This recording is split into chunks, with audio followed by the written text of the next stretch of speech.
for 20 years. Before that, I taught at the Graduate School of Education at Harvard University for 10 years. My PhD is in anthropology, but I've, for the last 30, 40 years, I've specialized in research methods, starting mainly with qualitative research and more recently with mixed method research, which is combining qualitative and quantitative.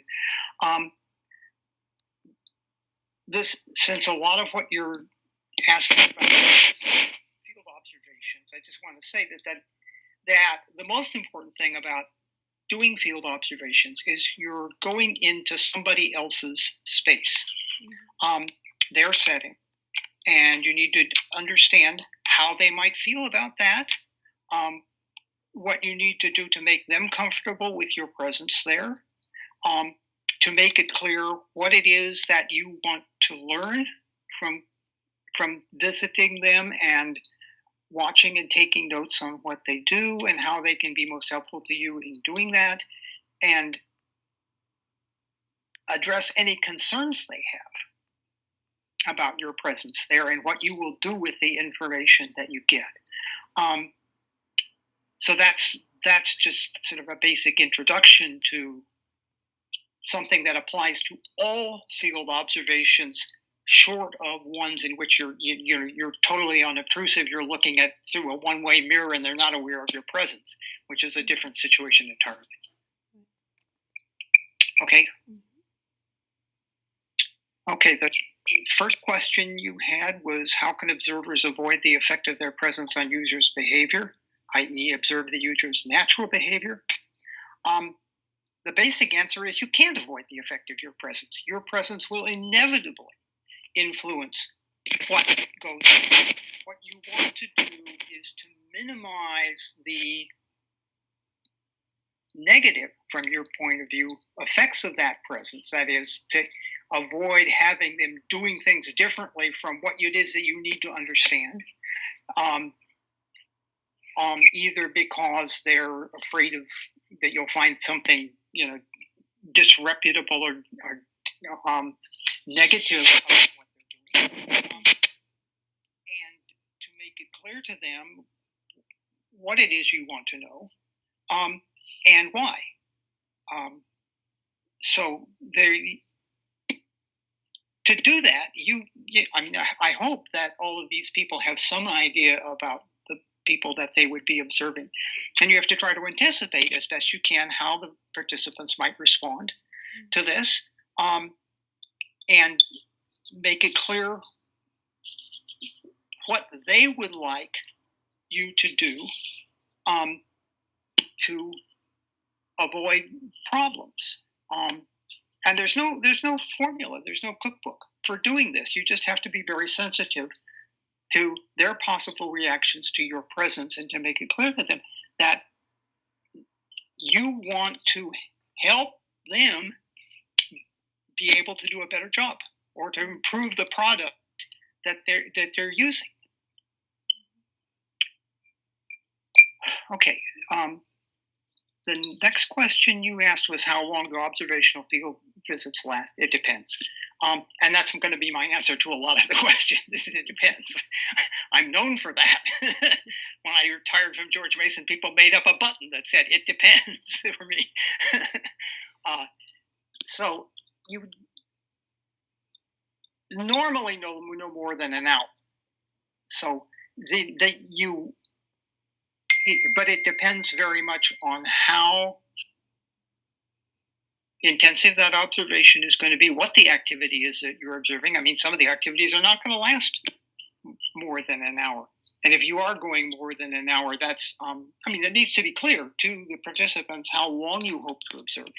It's part of negotiating your presence there. The next question, should the observer list the items, actions, and behaviors he or she will observe before the field visit?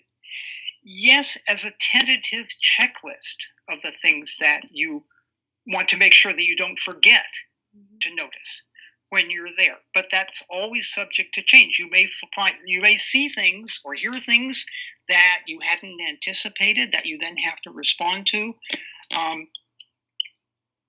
And the other issue here is to what extent you are simply observing, that is, not interfering or communicating with them at all while the observation is going on, and to what extent it can be an interactive activity. Observing group activities tends to be non-interactive because asking questions or asking for clarification can be disruptive of the activity itself. If you're observing an individual doing something, then it may make more sense to be able to ask questions and to say, okay, tell me why you're doing that, and what were you thinking as that was going on. So it's like all qualitative research. You start out with some tentative questions and possible things that you want to find out about, but you have to be flexible based on what you see and change course if necessary. So that's answering the second question you had, which is, do observers ask questions during a field observation? What's your advice for first-time observers? I think I covered a lot of that. What they need to know to conduct a successful observation. What should they need to do? What should they avoid doing to conduct a successful observation? On the last of those questions, you may not know in advance what you should avoid doing. So you have to be sensitive to how they're responding to your presence. If they start seeming uncomfortable about what you're doing, then you need to address that and adapt what you're doing. The next question, how important is it to observe and document users' body language and gestures? Do you need a camera to capture body language? It depends. It depends on what it is that you're trying to learn. In most field observations, you don't do that. First, because it's more technically cumbersome to try to be recording. You've got to set up equipment. That in itself is intrusive. People may be much more sensitive about what they're doing if they know they're being recorded. And also, the video data takes a much longer time to analyze unless you're just using it as a backup to confirm what it is that you noticed.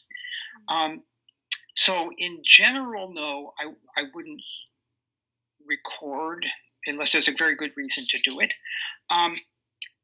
To observing body language, it depends. Sometimes body language may be important. It's particularly important as a way of seeing how they're reacting to your presence. If body language indicates that they're uncomfortable with you being there, that's a sign that you may not be observing what they would normally do if you're present, if you weren't there. I think that's all the questions that I had that you had sent me. I don't know if I left any out. Are there any others that you want to ask at this point? Not really. Yeah, you covered you gave first-time observers a good understanding maybe of what they should expect, what to prepare for before they go and observe field visits. I think that's it. Thank you so much. Appreciate it. One other thing, if you can cut the video, but I just wanted to say, Yeah. I mentioned a number of sources. The main one that I would recommend to them is Sure. Corinne Glesney's book, Becoming Qualitative Researchers. She has a chapter in there on observations. That's about, it's very basic, but it's probably as much as you want to give them at this point, rather than hitting them with a whole bunch of articles on the finer points of observing. Okay. Thank you. Okay. Thank you so much, Dr. Maxwell. Sure. Good luck. Take care. And get back to me if you have any questions. Yeah, sure. Thank you.